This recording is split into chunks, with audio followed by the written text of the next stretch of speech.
लेकिन अगर हमारा विरोध करेंगे तो हम चल के विरोध करेंगे, फिर कोई दो राय नहीं। अभी आपको मैं बता दूं, कौशाम्बी में 4 थानों में एक कोखराज का मामला था। हो सकता है कुछ लोग जानते हो, हमने चढ़ के FIR करवाया, कराई थानों में FIR हमने करवाया। मैं अधिवक्ता भी हूं, बार काउंसिल का सदस्य भी हूं, और मैं आपसे कहना चाहता हूं, केवल एक बार आप हमारा फोन नंबर ले लीजिए, ठाकुर शिवम सिंह जी का फोन नंबर ले लीजिए। जहां भी जिस तरह की जरूरत पड़ेगी, हम आके लाठी गाड़ न दिए तुम्हारे कुछ नहीं।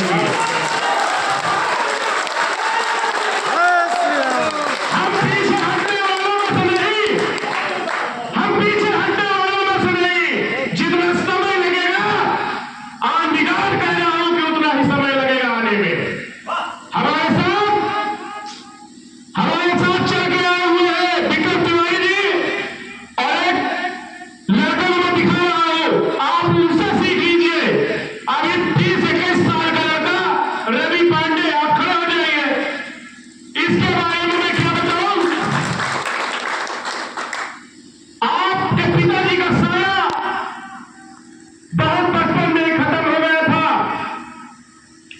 लेकिन आज मैं आप लोगों को बताना चाहूंगा, इन्होंने अपना परिवार संभाला, हमारा निरंतर साथ दे रहे हैं।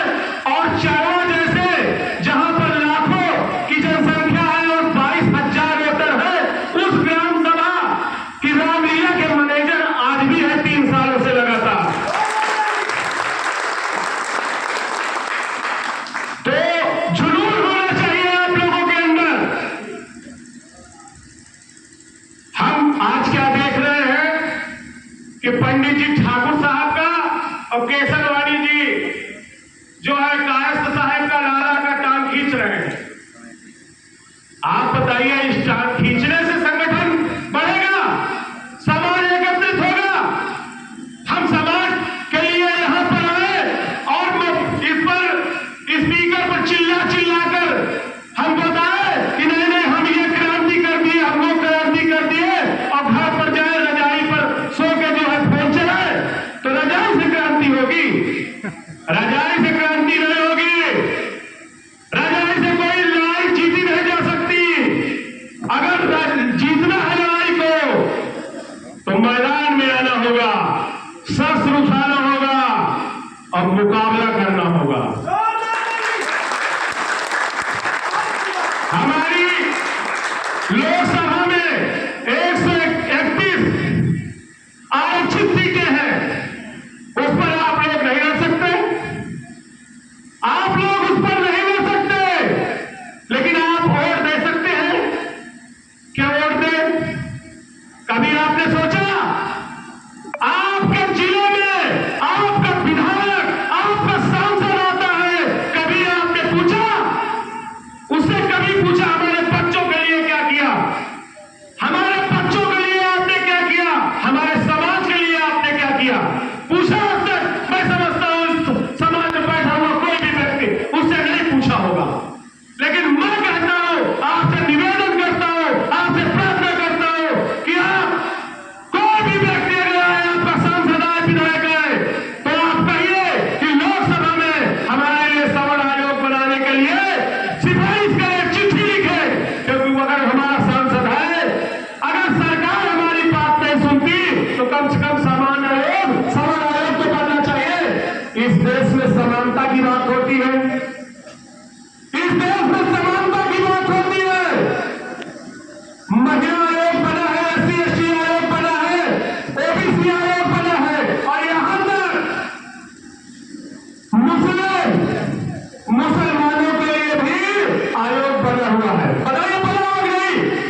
लेकिन जब बात आए समाज की, जब बात आए अपने समाज की, तो फिर एक हो जाइए, अपने समाज के लिए बोलिए। बोलेंगे कि नहीं बोलेंगे? आप जहां हो वहां रहिए, हमको कोई दिक्कत नहीं। समाज प्रतिबंध नहीं लगाती है। जहां आपकी इच्छा हो, जिस पार्टी में आपकी इच्छा हो वहां रहिए, लेकिन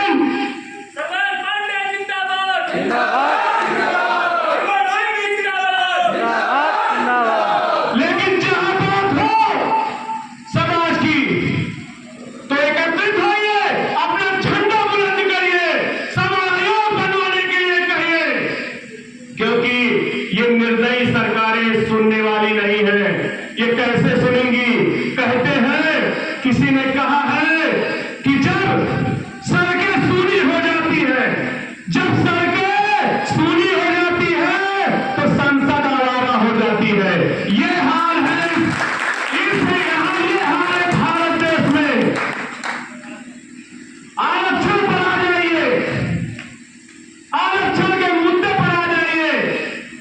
यहां पर बैठे होंगे, कई लोग बैठे होंगे, सभी लोग आर्थिक रूप से मजबूत तो नहीं होंगे। कुछ लोग ऐसे भी होंगे जब उनकी लड़की, उनका लड़का इलाहाबाद में पढ़ने जाता होगा तो अपनी जमीन को गिरवी रख के, अपने गहने गिरवी रख के, अपने ब्याज पर पैसा लेकर उस लड़के को पढ़ाते हैं कि अगर ये लड़का हमारे भविष्य में अगर ये कुछ बन जाएगा, अफसर बन जाएगा, तो हमारी गरीबी दूर हो जाएगी। लेकिन मैं ये पूछना चाहता हूं, मैं ये पूछना चाहता हूं सरकारों से कि यहां 100 नंबर लाने वाले लड़के को, 90 नंबर, 95 नंबर लाने वाले लड़के को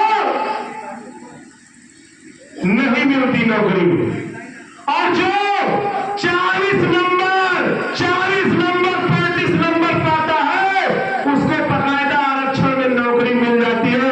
भैया, मैं ये पूछना चाहूंगा, मैं ये जानना चाहूंगा उन सरकारों से कि 40 नंबर वाला पाके, क्या 40 नंबर वाला पाके 100 नंबर वाला, 100 नंबर की गरीब पढ़ा पाएगा?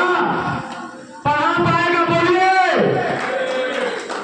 भाई साहब, नीट की परीक्षा अभी हुई है, देख लीजिए, पता नहीं कितने लड़के मर गए, तो जानते होंगे उसमें भी आरक्षण घुसा दिया गया है। जागिए, हम जगाने आए हैं, आपको बताने आए हैं कि उठिए, जागिए, समय आ गया है। कब तक सोए रहेंगे?